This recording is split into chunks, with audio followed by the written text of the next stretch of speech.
Bonsoir à tous et bienvenue sur l'antenne de QG. Il a été l'un des hommes les plus médiatisés de France, le présentateur du premier journal télévisé du pays, une figure familière dont la marionnette ouvrait même chaque soir le journal des Guignols sur Canal+. Cette image-là est brisée à jamais.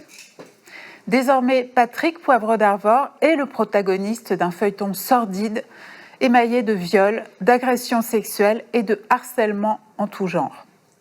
Toujours libre et présumé innocent, il est actuellement visé par les témoignages de 90 femmes sur des faits s'étendant des années 80 jusqu'à la fin des années 2000. Hélène Devinck est l'une de ces femmes. Journaliste, elle a travaillé plus de 20 ans dans le groupe TF1. Elle a été l'une des premières à témoigner à visage découvert au printemps 2021 sur les violences sexuelles qu'elle a subies et publie aujourd'hui un livre à ce sujet. Plus qu'un témoignage, une machine de guerre, un récit puissant et sensible pour que l'impunité ne soit plus une fatalité. Bonjour Hélène. Bonjour Aude. Et merci d'être avec nous aujourd'hui. On y est très sensible. Tout d'abord, bien sûr, on va faire le point sur l'affaire judiciaire. On le sait, les faits concernant Patrick Poivre d'Arvor sont pour la plupart prescrits. Et concernant les faits non prescrits, la justice estime apparemment qu'il manque des éléments. Où en sommes-nous aujourd'hui ? Alors c'est un petit peu technique. Aujourd'hui, il y a eu une première enquête préliminaire, celle dans laquelle j'ai témoigné, comme 23 autres femmes, qui a été classée sans suite. Une deuxième enquête préliminaire a été ouverte à la suite du témoignage de plusieurs d'entre nous, et celle-là est en cours, et elle reçoit encore des témoignages chaque semaine. Et puis, Florence Porcel, qui a été classée sans suite dans le premier dossier, s'est portée partie civile. Donc, des juges d'instruction ont été nommés et cette affaire-là est à l'instruction. Les enquêtes qui sont en cours aujourd'hui sont secrètes. Donc, moi, j'ai des éléments partiels sur ces enquêtes. Sur l'enquête préliminaire qui est en cours en ce moment, il y a au moins une dizaine de nouveaux témoignages. Alors, vous avez eu à un moment donné l'espoir que la prescription de certains faits, de certains crimes puisse être levée, et cela en raison de la sérialité du procédé. Alors, je m'explique pour ceux qui n'ont pas suivi tout ça de près. Même phrase d'approche, même rituel, même impulsion sexuelle. Votre livre, Impunité, aux éditions du Seuil, fait clairement surgir la figure d'un Patrick Poivre d'Arvor, serial violeur.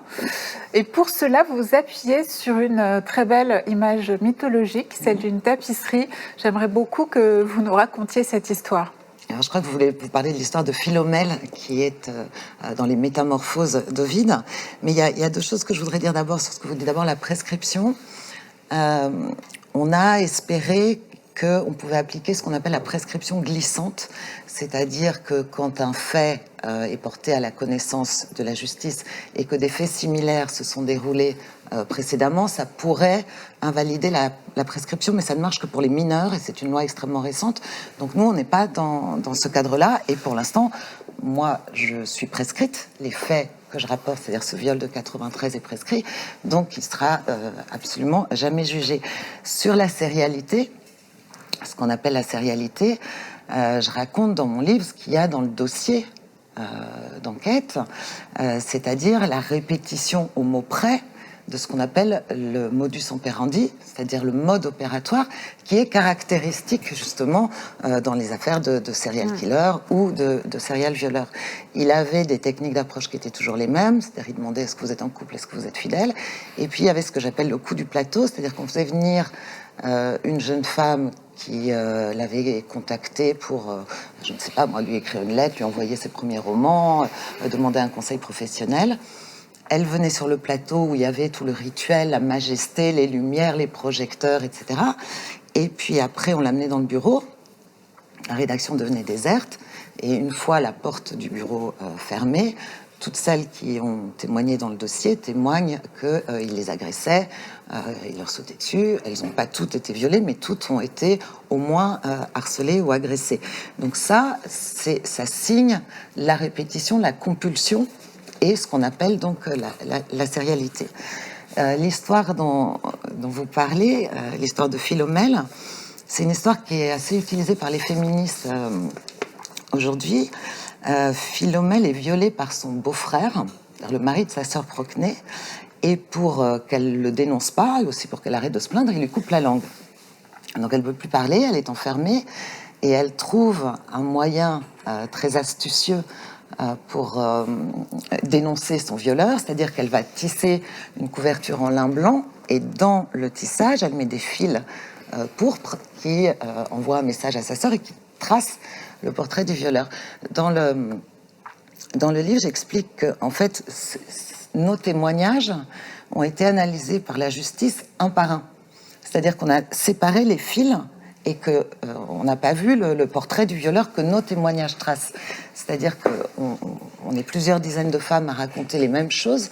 Donc, l'idée qu'on mente toutes, qu'on ait toutes inventé la même histoire, les mêmes mots, les mêmes gestes, ça relève quand même un peu du surnaturel. Donc, on est, nous, les preuves vivantes, on est cette tapisserie qui trace le portrait du criminel. Ce que la justice, pour l'instant, n'a pas vu ou est passé à côté.